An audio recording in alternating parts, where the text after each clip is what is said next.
So there we go. So anytime you just want to start, Becca. Yeah, okay, sounds good. And I'll watch just in case anyone comes. Yeah, thank you. So I'll just do a quick introduction of our speaker today, and we will get started. So my name is Becca Castleberry, and I'm the director of the Oklahoma Alliance for Geographic Education. And today we have Kylah McNabb joining us, who is the principal of Vesta Strategic Solutions in Oklahoma City. Prior to that, Kylah has also served as a Renewable Energy Specialist and Energy Policy Advisor for the state of Oklahoma. Today, Kylah is going to discuss the impacts of the February 2021 snow and ice storm upon the electrical grid. And throughout this presentation, I'll be jumping in to provide examples of how this event can be used to teach concepts from the Oklahoma academic standards. So Kylah, as soon as you're ready, I will turn it over to you and we can get started. And I will share my screen with the slides. Sounds good. Well, thank you, Becca. I think what's super exciting about this, as Becca gets everything set up here, is the fact that this winter event, the cold snap event that we had in February with our record cold temperatures, and the news stories were primarily coming out of Texas. Of course, as further data is coming out, really tragic to hear that as many as 200 people, they now believe, passed away due to the cold, and the effects even that we saw here in Oklahoma. In the review of everything, it's amazing to me how my background and skills in geography are really the ones that are key to be able to pull all these various details together, because the one item that keeps coming up in all of it is interdependencies. And we all know that geography has those parts. So going over this today, hopefully it'll give you some information that you can take to your students and that you can know more about what actually happened during this winter event. So if we go to the next slide, we all saw these news reports come out of both Oklahoma and Texas. This was a huge widespread event, covered all the way from the Dakotas down through Texas. And what really caught the attention of folks was the fact that we had power interruptions, often known as rolling blackouts, what industry likes to call scheduled service interruptions, all as a result of a widespread event in all the interdependencies of our energy system and vulnerabilities that came about. So what we want to take a look at as we continue on this talk on the next slide. Most folks, we turn on our lights, we know electrons are there, but how does it actually get to it? So brief overview of the transmission grid and what it is, and then some of the actual meteorology behind this winter event and what led to it and just how extreme it was. A little bit about the Southwest Power Pool, which is our regional transmission organization, who they are and how they handled the event. And then also taking a look at Texas. And as news reports have led on, they were just over 4 minutes away from a complete grid failure and what those implications would have meant. And then, of course, what we like to do following such an event and what is happening right now, what is the fallout from it? What are we doing? What can be done differently? What lessons have we learned? And, as mentioned here, and as Becca brought up, these are tie-ins to the academic standards and how important it is that those standards, how these are tying into true life situations and what we're dealing with now on a day in, day out basis. Next slide. So, so next slide. Okay. Sorry. So electric transmission, if you want to take a look at a basic definition, it's essentially the highway that power flows on. We've all seen the lines that run alongside our roads, by our houses, outside our neighborhoods, even along the interstate highways. This is the means by which the electrons that are generated from power production, be it coal, nuclear, natural gas, wind power, solar power, those electrons have to have a mechanism to flow to our homes. And transmission is the way it does that, through these power lines. They don't care where the electrons come from. Electrons are electrons. Tie in the science standards there, but we're going to focus on geography. Across the US, there's over 250,000 miles of high voltage lines, and then millions more in distribution lines. Well, what's the difference between the two? So going to the next slide, you can see that this is how it'll tie into the academic standards. Yeah, so I'll jump in and talk about this for a little bit. The relationship to the academic standards is pretty straightforward as far as transmission lines. So you can see mostly what I'm focusing on is that disciplinary core ideas right there in the orange. It just goes over how energy is generated and how it gets distributed to people all over the world. So how does that tie into geography? So it depends on the location. So you need to know not only where the resource is abundant, but also where it's going to be cost effective for that whatever the particular scenario is going to be. And you also have to consider the environmental, social, and economic impacts, which would be different just depending on the place. So we all know in Oklahoma, you've got a lot of social and economic impacts on that the wind industry has on the state. And there's also the political element of that as well. You've got different interests in oil and gas, but Oklahoma has also been doing a really good job with wind in recent years. So I'll go on to the next slide. So this slide goes over essentially what the different levels of transmission are. So each level of transmission has a specific purpose across the geography that it spreads across, like either in the state or in the region. Down below, you will see 500 kV, 230 kV. So those are kilovolts. So levels of electricity, the actual amount of electrons that are flowing through the lines at that given point. The diagram on top showcases how power flows, because it's not a single level of power as they move through the lines. Each one is different. In general, the taller the lines, of course, the more power that they hold. The more power that they hold, the longer geographic distances that they cover. They're larger so that they can cover those longer distances. So, and then at each point in between, there's like a connecting point of a substation that either bumps up the amount of electrons or bumps it down to a different level, eventually getting down into our homes. So on the next slide, this is a very good, I think, visual representation, because I am a geographer. I love my visuals, of how it looks like to tie everything together. On the left side, you have your power plants. They can either come from the wind turbines, natural gas production, or through hydro production, as you can kind of see in the left corner. And then the black lines represent, and the arrows represent how the power flows. So it goes through a substation to larger high voltage lines.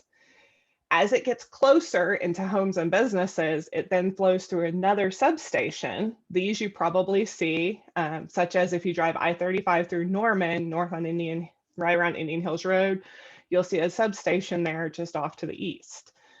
So it'll flow through that substation down to the smaller poles, which then flow into our homes, which is known as the distribution system. So moving to the next slide. When you take a look at the electrical grid from a high level view, we are actually split as a country into 3 separate transmission grids.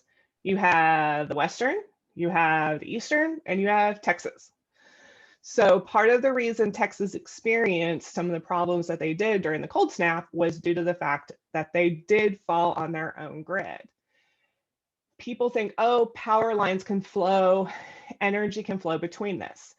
When it comes to these three grids within the state, power does not actually flow very much between these two. There's a very limited amount of what's called transfer capability for power to flow from east to west or from us to Texas. And you can see those delineated here.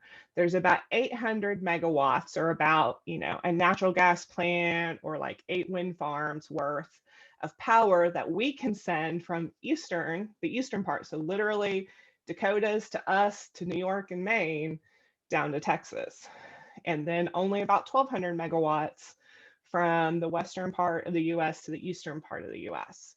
This is, as you will see, one of the issues that came about during winter storm events, as we're dealing with impacts of climate change and more disaster events like this. So if we go to the next slide. This is actually a graph and a map of what the Southwest Power Pool is, which is where Oklahoma falls into. So the Southwest Power Pool is a regional organization. It is a nonprofit that oversees the power flows throughout this entire region marked in red. So all the way from the Dakotas to Montana, down into Oklahoma, and into the Texas Panhandle. They oversee the transmission lines, all the power production, and make sure everybody's lights stay on. They like to reference themselves as the air traffic controllers, essentially, of power within this region. And as I have listed here for the year 2020, you can see actually what made up their power production. And amazingly enough, for the first time ever in the history of the Southwest Power Pool, wind was the #1 contributor of power across this entire region. And then second with coal, then to natural gas, and then you're starting to see solar come on the system. And an interesting known fact about the Southwest Power Pool, they were actually formed in the 1940s as a result of World War II, because it was seeing the need to ensure that production factories had a reliable source of power in order to support wartime efforts. And so the Southwest Power Pool was born out of that. And after the war ended, they realized the benefit that ensuring keeping people's lights on made, and continued their work and service. So going on to the next slide then. Yeah, so just kind of building on what Kyla just talked about, it's a pretty straightforward application to the Oklahoma academic standards for mathematics. So what I did here was I just created a really simple pie chart, just visually representing the breakdown of power sources in the Southwest Power Pool. But yeah, I really like how wind is the highest, and then this is the first that I've ever seen that solar was even on the board. I mean, I know we've had solar in Oklahoma for a little while now, but this is the first that I've seen, have it like on actually accounted for, Yep, not just like it in the shows other. up. Yeah, like not just in like the other or other renewables or whatever. So they've got their own category now, which I really like. So but yeah, this was just a really simple pie chart to just make in Excel. So it's really straightforward application to mathematics. And then so how does that tie into geography? Well, geographers use stuff like this all the time to help understand what's going on now and how might that change in the future, and how might that be different in different locations. And I will also offer up, if any classes or teachers would be interested in doing research or doing example datas with this, the Southwest Power Pool on their website, which is referenced in multiples of these slides, does have data posted on their website publicly. So you can download Excel files and do examples like this with this data in any number of different fashions if you want your students to practice with it. So some interesting fun statistics just straight from our Southwest Power Pool. You're starting to see wind penetration records. So it was first thought 20 years ago, whenever we reached certain amounts of wind on our system, because wind is variable and does not blow all the time, The thought was it would be too risky to have on the electric system and it would cause issues. Well, clearly that is not the case, as this data shows, with a substantial wind penetration. And this actually continues each and every almost month, it seems. You have a wind peak of 20,000 megawatts, renewable, which includes wind, solar, hydro within the Southwest Power Pole region, peaking out at over 21,000 megawatts. So it's really something to see this happen. And again, data points that you can use on any number of different occasions. So going forward on the next slide. When you take a look at transmission and what it means policy-wise, there are multiple organizations that oversee to make sure we all have the electricity we need to keep our lights on. At the federal level, it's known as FERC. So everyone's got acronyms. This industry is the worst about it, frankly. So the Federal Energy Regulatory Commission provides the directives of policy measures. So this is the federal level, and they were the ones that require compliance. They do then oversee what's known as NERC, not NARC, NERC, the North American Electric Reliability Corporation. That goes down a little bit of a step from the federal level. They're still a national organization, but they actually enforce the standards to the utilities like Oklahoma Gas and Electric, Public Service Company of Oklahoma, and transmission organizations. So this group really truly gained its footing following the major blackout that occurred in the Northeast in 2003. Seeing that the vulnerabilities took place in the system, they took lessons learned to make sure that such an event could not happen. And so while there were service interruptions in Texas, I will say, and we had service interruptions here, those lessons learned did keep additional failures from happening. And then below all of that falls the Southwest Power Pool, who has to basically follow the rules set forth in the policy directives, the rules set forth by NERC, and then the policy directives set forth by FERC. So going forward, the next slide. When the event was actually happening, you might have heard the news stations talk about, oh, there's an energy emergency alert. Oh, we're EEA1 or EEA2. And I will say 90% of us did not know what that meant prior to February, whenever this clear snap hit. This was, as you'll see a little bit later, part of a feedback. And when it comes to communication, a big, I would say, misstep that originally happened because it was a bit confusing. So what is an energy emergency alert, an EEA? So these are the levels that are prescribed by NERC. This has nothing to do with OG&E. This has nothing to do with SPP. They follow the rules set forth that are set by NERC on what constitutes an energy emergency alert system. And basically, it's a safeguard system, again, built after the 2003 blackouts, to ensure that the system is protected and that we have the power generation we need in order to keep the lights on. It is an increasing, so at EEA1, there's kind of a concern. We're a little worried. We all need to take care and control what we use. Turn down that thermostat a bit. Don't run the dryer. Don't run a dishwasher. Kind of be smart in how you use things. EEA2 is just a little bit more. So in this instance, you're going to see utilities really talking to their commercial customers and potentially, backing down on their operations. You saw efforts in Oklahoma City where Oklahoma City went dark, where they just turned off unused lights during EEA2. This all helped. And then EEA3 is unfortunately the level at which there could be service interruptions because unfortunately there's a case where there is just not enough generation to meet the electricity demand that's needed right then. So going forward to the next slide then. So how cold was it? It was frigidly cold. And as another resource, if you want to do some more data analysis and look at some very neat graphs as well, the Oklahoma Mesonet is offering some fantastic representations of just how unusual this cold event was. 73% of the US mainland was covered in snow. It was colder in Houston, Texas than it was in Anchorage, Alaska.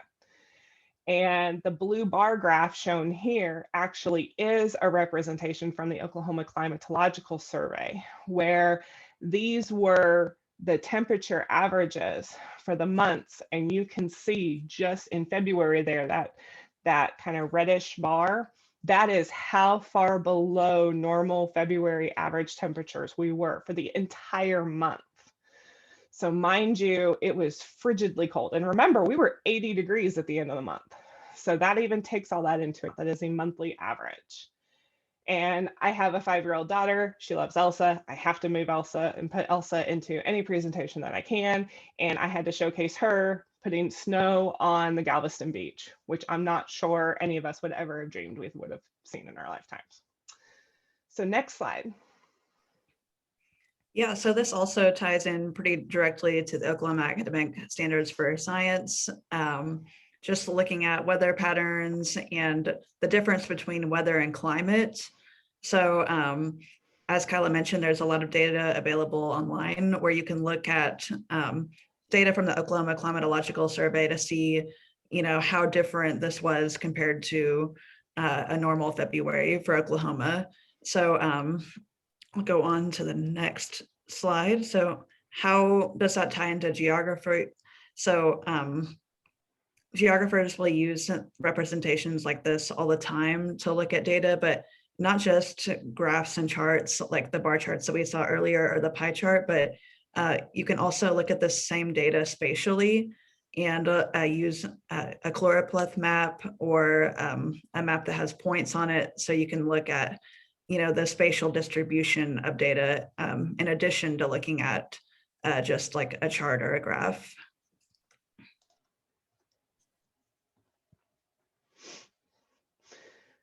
So everyone is asked, okay, why the heck was it so cold? What the heck happened? And then we've all been hearing about this polar vortex. It first happened kind of in the Northeast last year. What's this polar vortex?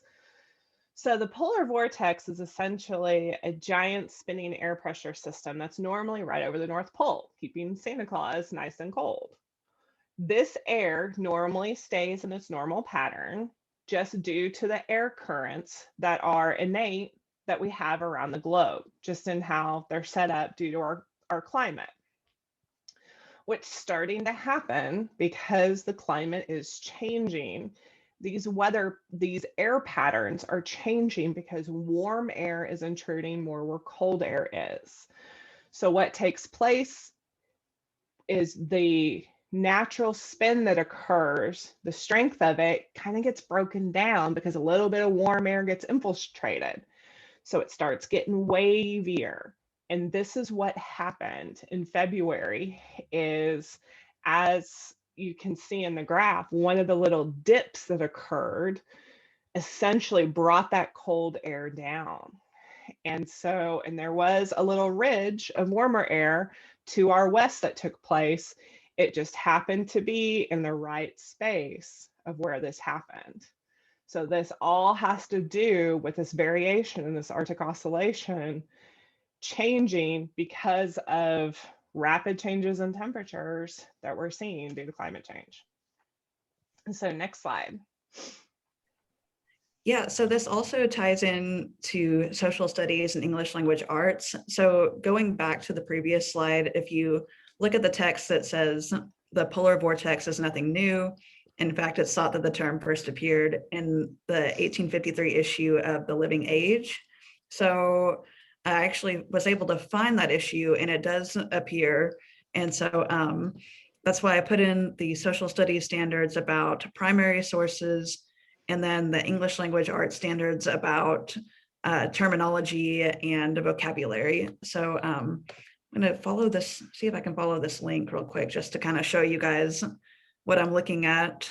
But if you have time, you can certainly look through this archive, they've got all of the issues it seemed like that exist. So, but yeah, looking at this right here, you can kind of see where it's talking about the polar vortex right here. So I thought that was really interesting that, you're actually able to track down where that term is coming from. And now it just gets used all the time. But I just thought that was really interesting to be able to see that.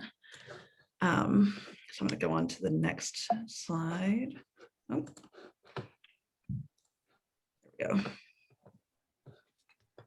So yeah, geographers use primary sources all the time to help understand history and how they've influenced the places we know today.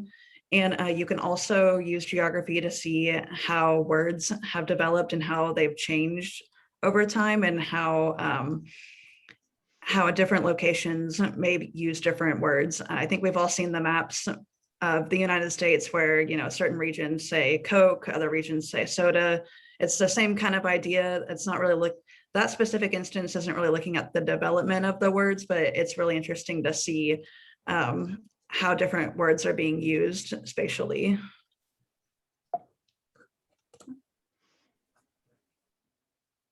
And I am a very backwards person because my parents grew up in Indiana and I grew up in Texas. So that was very strange. I had to explain that to a lot of people growing up and still do at times. So taking a look at, again, a map representation of how widespread this cold event was, you can see here in the map. So the red hashed lines is the Southwest Power Pole territory. So the territory in which all the electricity is balanced for us. The darker blue area was below zero. People in Texas did not know what to do. I didn't know what to do. This is why I was glad my parents moved from Indiana to Texas. It was cold.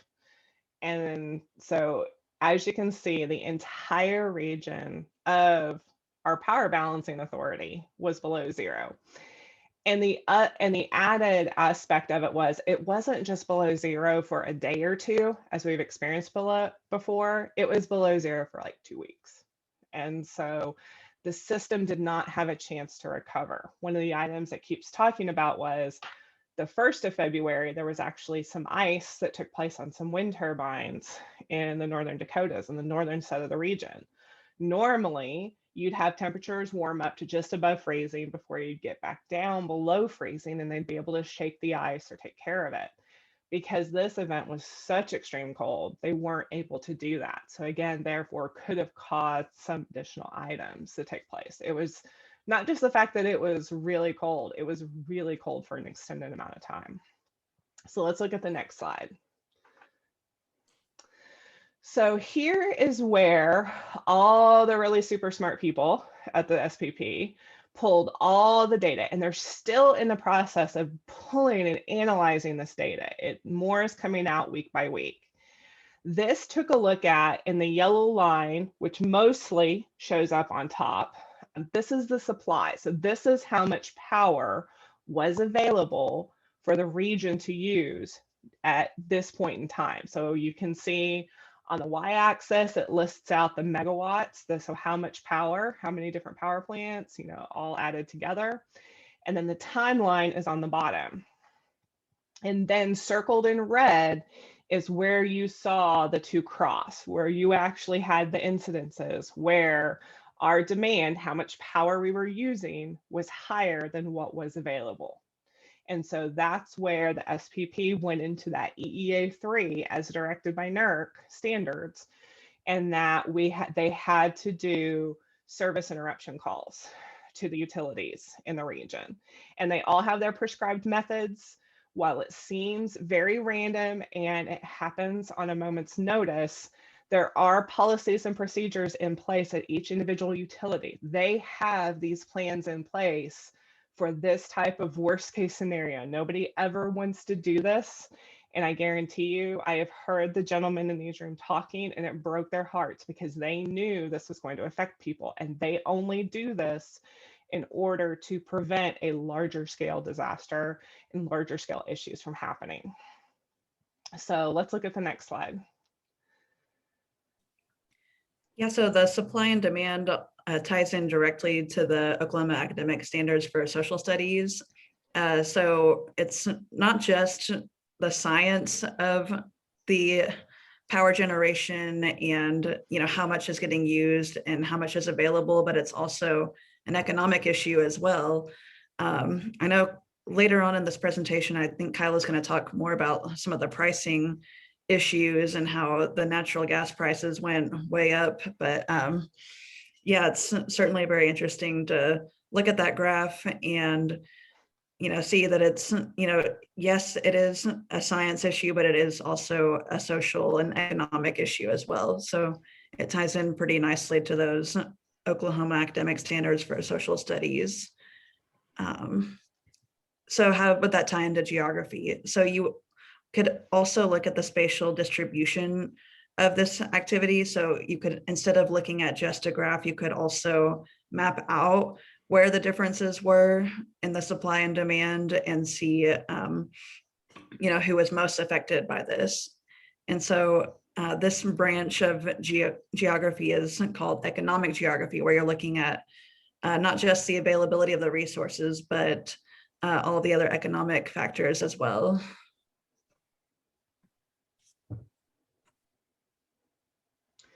So part of what led to this situation, again, thinking about the interdependencies, this is what we as geographers do.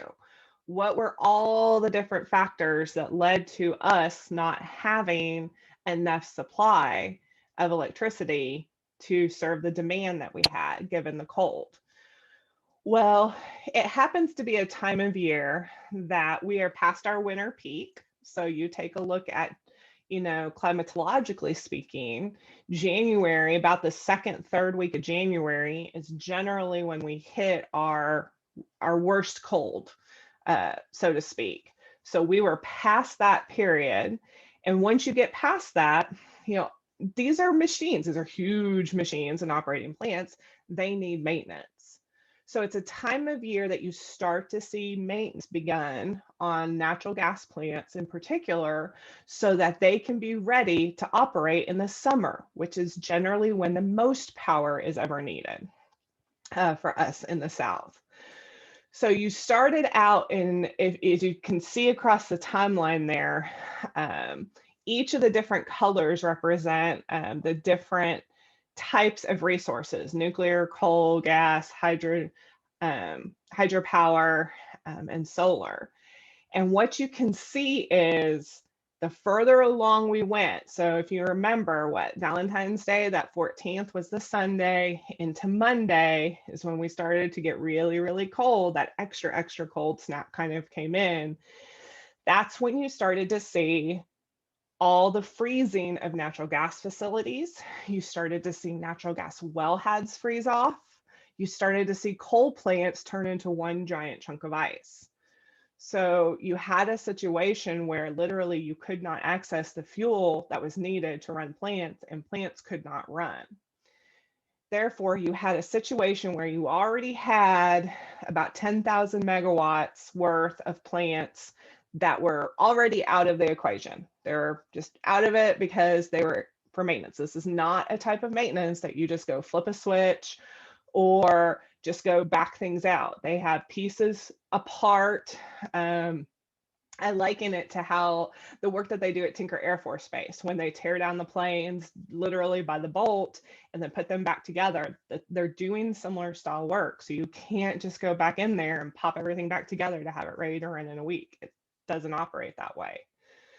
That was the starting point, and then it just escalated the colder it got and the more limited fuel supplies that took place.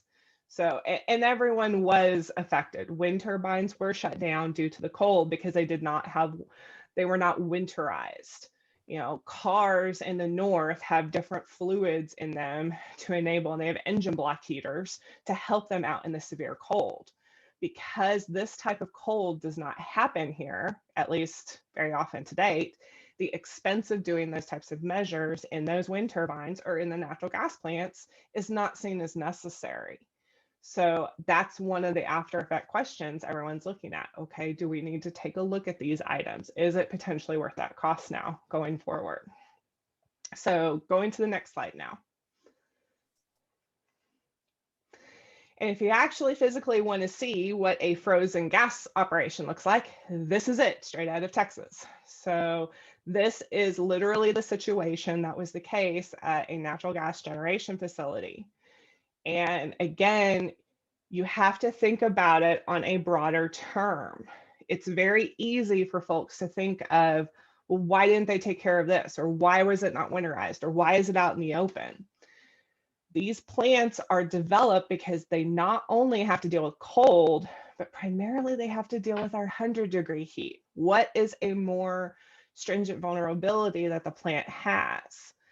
And so this is a question we have to ask ourselves, and how we have to take a look at what the other interdependencies are of, okay, if we're taking a look at more events like this, more extreme events that come about from climate change, and then your variability is wider, you go from 110 degrees to 0 degrees for 2 weeks, how do we then now need to plan for this without having guys with hair dryers sitting outside of these pipes and breaker boxes trying to get valves to turn? So next slide. When you take a look at what it meant and how the SPP, the Southwest Power Pool, actually met the demand that we had, which is the black line here shown at the top, I love these types of graphs because this builds and essentially shows you which aspects of energy were meeting our needs at that given point in time. Wind was down below in the green, which came through as forecasted. It's the importance of meteorology and what those wind forecasts and how they were able to put those into the plan and count on them as they were available. You know, natural gas and what they were able to meet. What's interesting, and this is what made the difference, is that purple box. Those were transfers of power from another power grid to us. And they were done at a higher level than anyone ever thought possible. And it was done on the fly, and a means by which it was an emergency situation. They had to do what they had to do, and they got it done. So we have to be very thankful to our other partners in the East, because this is what enabled us to keep our lights on. So next slide. So what actually led to the service interruptions? What led to the decision needing to be made to interrupt power to folks? Again, not anything you want. It was a variety of different issues: fuel supply, cold weather, transmission congestion. So essentially too many electrons on the power lines were taking place. So one of the questions that they're taking a look at is, we have to now consider, or not we, the Southwest Power Pool now has to consider, does it make sense for us in our region to maybe take off a power plant so that we can import more power from a neighboring location from the east? So does it make sense for us to back off 200 megawatts of our own generation so that we can import 1,000 from the eastern part of the US? Is that good? Is that bad? What factors do we need to consider? Economic, geographic, otherwise. And then ultimately to a record high winter energy consumption. So super, super cold. I don't like to be cold. That's why I live in the South. People were using more electricity than they'd ever done before during this time of year, or at any point in time in the winter. So next slide. Yeah, so building on what Kylah had just talked about in the previous slide, normally would have people typing responses in the chat about how it connects to geography, but if you're watching this asynchronously, maybe just take a moment to think about how what Kylah has gone over here and how that ties into geography. So I'll give you just a moment to think about that and write it down. Then I'll move on to the next slide.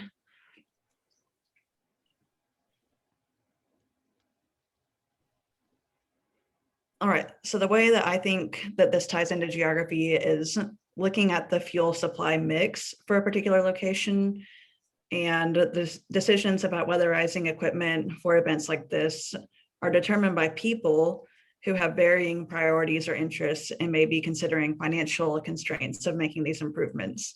And so one of the things that I always say whenever people are asking me about, well, which is better, like wind or natural gas? It's like, well, the answer is yes, because you want a diverse energy portfolio so you're more resilient to events like this. So that's my opinion on, building resilience and having a diverse energy portfolio so you're more resilient to stuff like this. Why we're always told never to put all your eggs in one basket. The diversity is exactly what helped in this situation. So switching gears a little bit, because ERCOT and the Texas situation, of course, was much more in the news because unfortunately they suffered much more drastic effects. My parents are still in Texas. Thankfully, they did not lose their power because I happen to be on the same area as a fire station. But my brother, who lives in an apartment down there across town, did lose power for a week. So, to go a little bit into the Texas situation and see what can be learned there, because their market design and their geography and how they're set up is a bit different. Again, remember, they are completely on their own when it comes to a grid. So it covers about 200,000 square miles, and their primary production did come from natural gas with some in wind and a bit in coal. And unfortunately, their solar still kind of falls in that other category at this point in time, but that is changing. And one of the statistics I actually heard today on a meeting I was on earlier this morning was dry natural gas production in the state of Texas during this event was down by 50%. So again, taking into account a situation of, I think everyone believed that we'd never have a situation that you couldn't get our fuel, that we couldn't get natural gas, and this proved otherwise. So going on to the next slide. Yeah, so this also ties in a lot to the Oklahoma academic standards for mathematics. So what I did here in this chart is I pulled data from the previous slide and the previous data from the Southwest Power Pool and just created a really simple visual representation of the differences in the energy mix between the Southwest Power Pool and ERCOT. So as Kylah mentioned, it looks like the solar for ERCOT is in the other category, but we have just a little bit of solar on the board in the Southwest Power Pool. So how would this tie into geography? So again, geographers use visual representations of data all the time to understand stuff like this, and to also understand like how it might differ across a different spatial context. And so how would the energy mix in ERCOT differ from the Southwest Power Pool? So you would use this to kind of help inform your analysis of where all of this energy is coming from and what the differences might be. You're also able to very concisely in a visual representation see the diversity within the fuel mixes as well and do a comparison between the two, which is very, very striking. So just wanted to show a brief timeline of what took place down in Texas, because what happened there was a little bit different. They had complications that came about due to a lack of fuel supply, but those complications led to additional complications technologically on the grid. So this essentially is a good visual to show, okay, starting at 8 o'clock on Sunday the 14th on Valentine's Day, and what led to their outages as they got through the day on Monday, at which they kept losing. As you can see, it started at about 1700 and then got to literally tens of thousands of megawatts of power generation that dropped. And what was interesting in Texas, you saw in Oklahoma and in the Southwest Power Pool, as conservation measures took place, you did see our demand drop a bit. In Texas, that was not the case. The demand just kind of kept rising and rising and rising and rising. And the stress that these grid operators had, I cannot imagine. Right? They talk about air traffic controllers having the most stressful job in the room.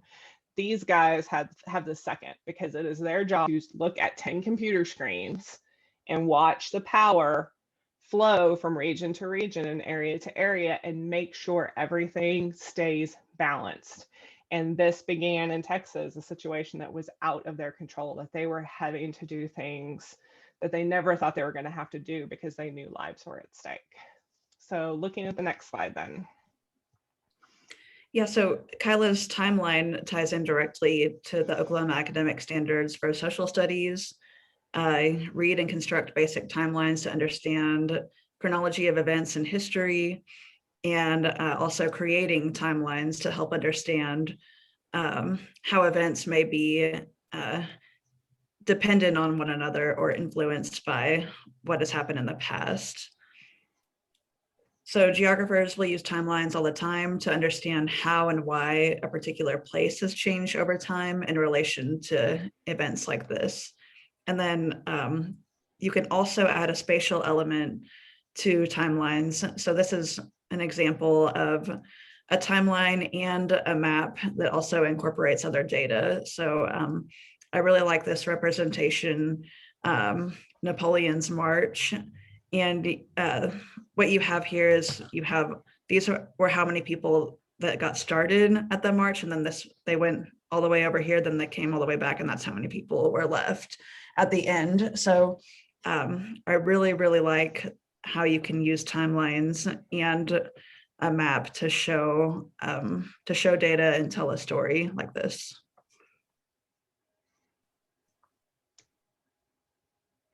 And in all the review efforts taking place, I know at the Southwest Power Pool, the first thing everyone is doing is building a timeline. It's the absolute first thing that they're doing. And so when you take a look at Texas, again, taking a look at the Texas situation, this is their graphic representation of what the load was and what the available generation was. So they took a little bit different approach. Again, if you really want to compare and contrast, data analysis, you can take a look at what the Southwest Power Pool is doing as a region and how ERCOT is doing it. ERCOT, the Texas grid, has all their data online too. Again, CSV files, Excel files that you can download and work and make very similar graphs like this. But what you see in the blue is what the available generation was, and the purple was the estimated load that was taking place. So again, a very dire situation. So going to the next slide.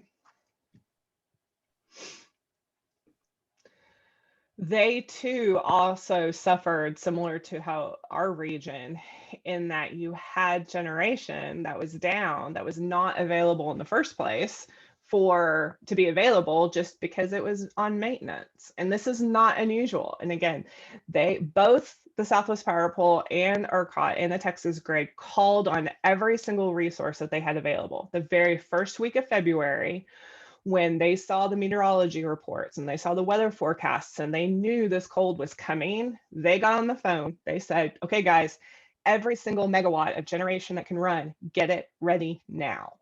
Get it off mothballs, get your fuel in. Your utilities called in their gas contracts. They got everything that they could get their hands on to get everything to run that they could. And so here, again, you saw peak generation happening, but they just lost, as the further on in the cold went, as these freeze offs of the wellheads, roads were frozen, trucks couldn't get to wellheads. There just wasn't the fuel available. So next slide. And again, taking a look at, generally this data is available either on 5-minute or hourly levels. This is, again, taking a look at what generation went offline. And you can see the green line is that natural gas generation, where as you got into the 15th, it was just so cold, we could not access the natural gas that was generally relied upon in resources to see power generation done. So next slide.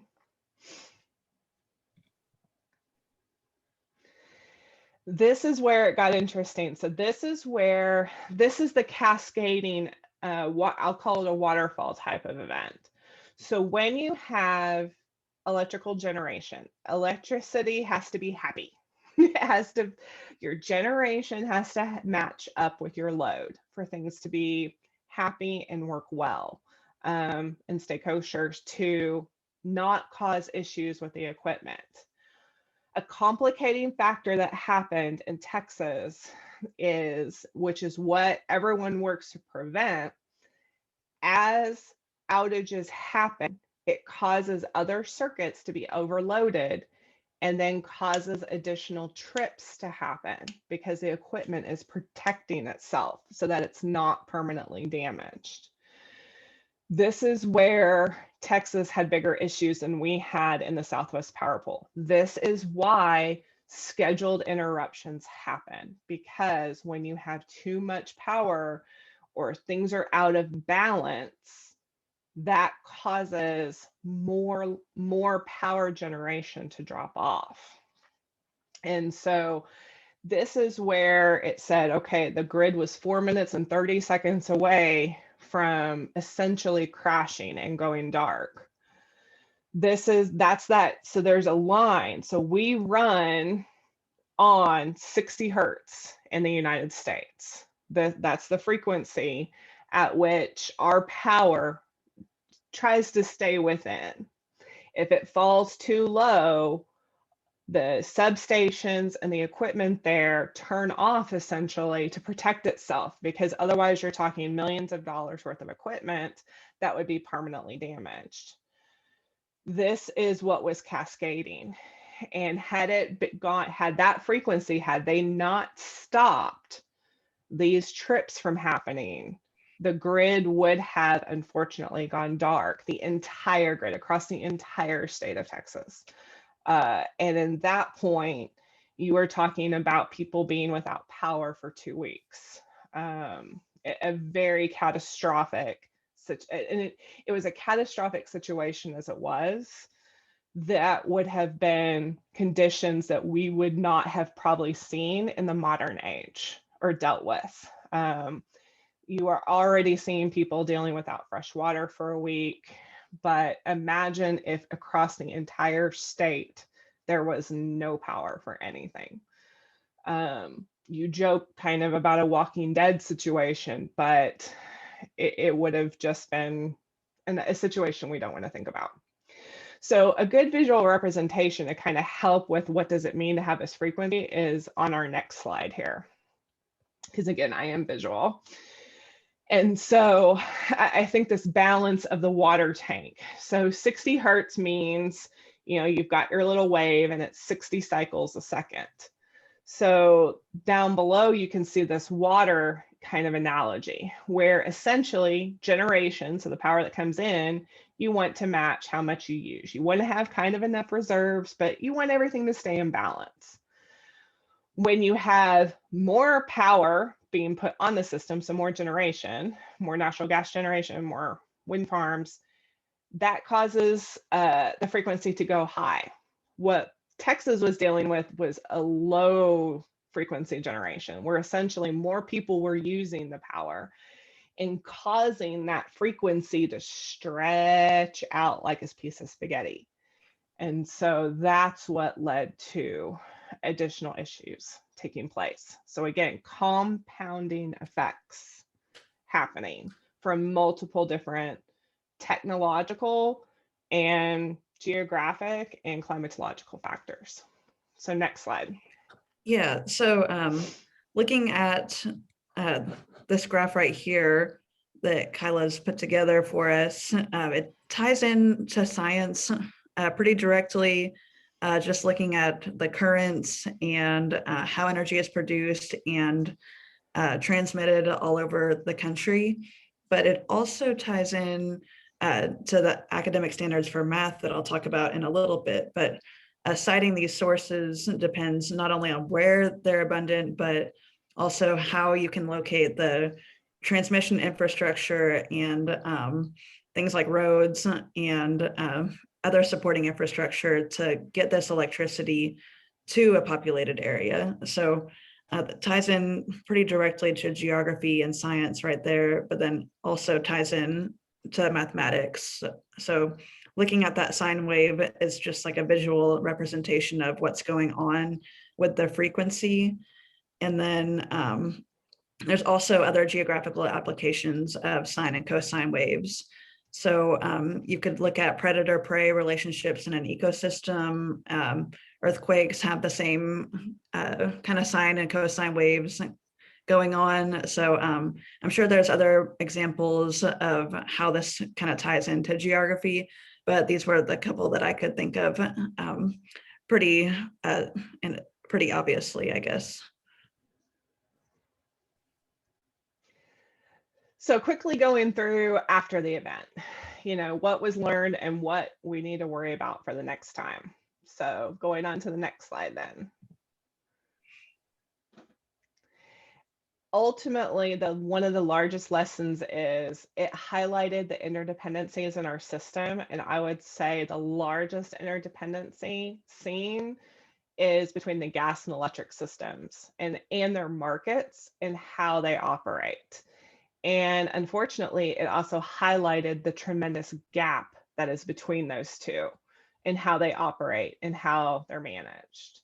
But also taking a look at water and wastewater systems. What happens, part of the reason you couldn't pull natural gas out of the ground too, they didn't have electricity to run the pumps to pull the gas out of the ground. All these different things. Pricing. It really challenged, I think, the economic theory of supply and demand. And these are the questions being asked right now, because the exorbitant prices that came about due to this event are currently being looked at and managed. Just yesterday, on Tuesday, on Monday, April the 12th, the Oklahoma legislature is announcing legislation to deal with the securitization of expenses related to this event, because these are costs in the billions that took place in a matter of weeks, which is 10 times what an annual budget is for a majority of both companies and utilities. And so that needs to be managed. And you have to take a look at, okay, these events are not only becoming more extreme, but happening more often. And what do we need to do to address that? Again, taking a look at climate across the timeline and taking a look at when these events happen.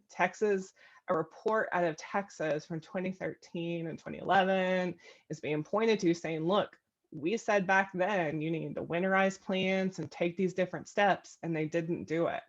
So what is the effect of that? And then you also have to take a look at the vulnerable populations. Take a look at the social geography of who was hit the hardest out of this.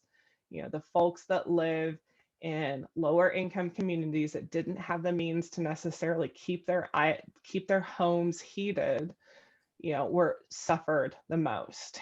And also taking a look at the economics and geography of the smaller producers. They potentially paid higher costs because they didn't have the networks or the infrastructure to help serve them as some of the larger utilities did.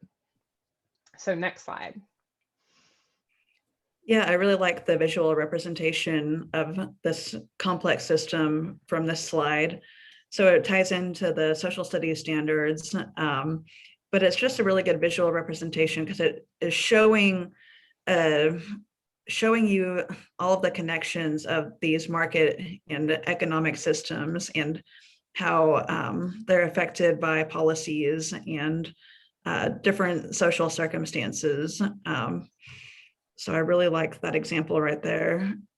And geographers will use knowledge from all disciplines to understand complex systems like the ones pictured in this presentation.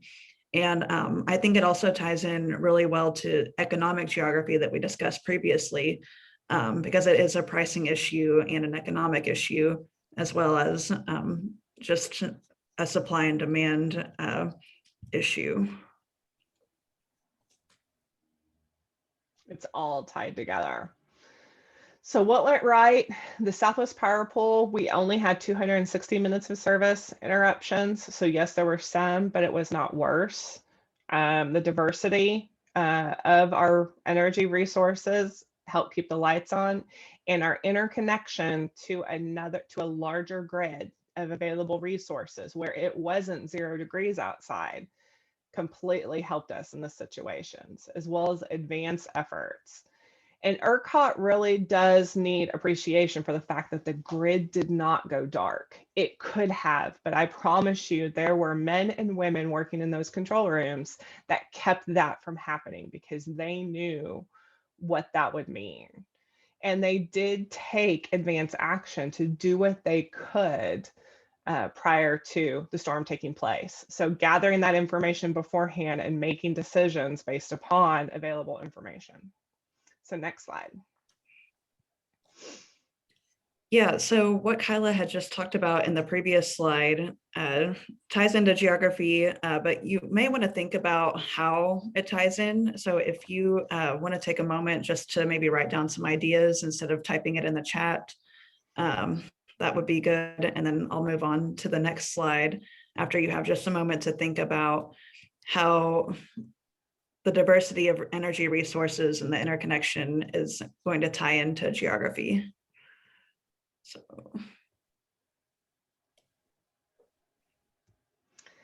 And so from there, we always want to take a look at lessons learned. One of the #1 elements, communication, communication across the board on different levels. Again, the interconnection of communication. Should utilities be tweeting out messages from NERC that generally nobody understands? Like, who knew what an energy emergency alert was? We know what tornado warnings are, yet we still put out an understanding of what does a watch mean versus what does a warning mean? You know, what do calls for conservation mean? You know, to ask us to turn down our thermostats to 68 degrees to help. Weatherization of power units, you know, that can be done, but at what cost and who's going to pay that? Generally ratepayers do. So, you know, is it worth it for me to pay an extra $5 in my, you know, gas bill or electric bill every month for an event that happens once every 10 years? But if it happens more frequently, does that make sense? You need to take a look at and analyze and see. Can you really say anymore that could never happen? Because I guarantee you every single power producer never believed that they would not be able to get natural gas or a fuel to run their power plants. And in my mind, what happens if that happens in summer? What happens if it's August and it's 110 degrees outside? Can you really say that could never happen? I don't think we can after this event. The other element that has been brought up in a lot of discussions, what does this look like in a non-COVID working environment? The situation was brought up and the notion was brought up that because schools were out due to the cold, or a number of schools were out due to COVID because they were doing virtual in-person learning, that meant lower loads to start with for commercial loads. What does this look like if that's not the case? How does that change these data parameters? And then again, taking a look at these market pricing mechanisms. You've heard the numbers in the news, billions upon billions of dollars. You know, prices of natural gas that would lead my personal home bill to be $15,000. Wasn't really the case, but those are the projections of what could potentially take place. So next slide.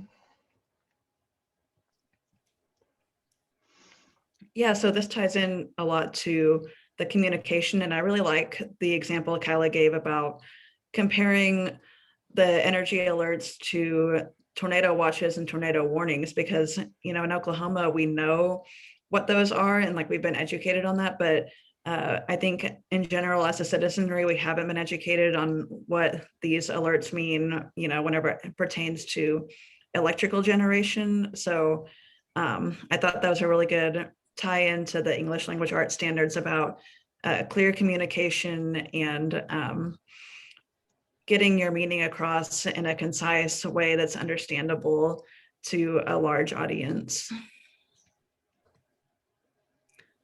So like we said before, geographers use data and information from all subjects and disciplines to communicate a variety to a variety of audiences about complex systems in a way that's easy to understand. And I know in Kylah's experience, she's been in work environments where she's the only one that can talk to everybody in the whole office because she understands what's going on in engineering versus what's going on maybe on the customer side of whatever it may be. So we always kind of joke that geographers are the only ones that know how to talk to everybody and not just, get bogged down in the details of the science and engineering. Not just tweet out energy emergency alert. What the heck does that mean? Yeah. Still can't get over that. So our takeaways are, we know the climate is changing, and I think we're actually starting to physically feel these effects of it. For those that remember when Hurricane Rita and Hurricane Katrina hit so closely, I distinctly remember being in a room at a conference when Hurricane Rita was hitting, because it was a month after Katrina hit, and everyone completely flipped out because gas prices got to $15. Oh my gosh, the world was ending. We never thought we were going to do it. Gas prices got to over $1,000 during this event. So again, we've had the issues before, but the beauty of geographers and what geography can teach is a longer term approach to tie these things together, as well as take a look at a whole system review. The politicians and everybody want a simple answer to a complex question, and that doesn't exist, and they won't accept it. But we have to be able to dissect it into the pieces to be able to provide the answer so that we can mitigate events like this going into the future, as well as think outside the box. I love how geography provides you an open mind with an ability to pull on a thread that may provide a solution that an engineer may not think of. Right. Next slide. Yeah, well, and I just kind of want to build on that is I think that geographers will use all this information from these complex systems to really understand what the root of the actual problem is and take actionable steps into solving the problem. And it just because you understand what the problem is doesn't mean it's simple, but it's key to getting started on a solution. Absolutely. Yeah. So I also put in some further reading just to tie in more to English language arts.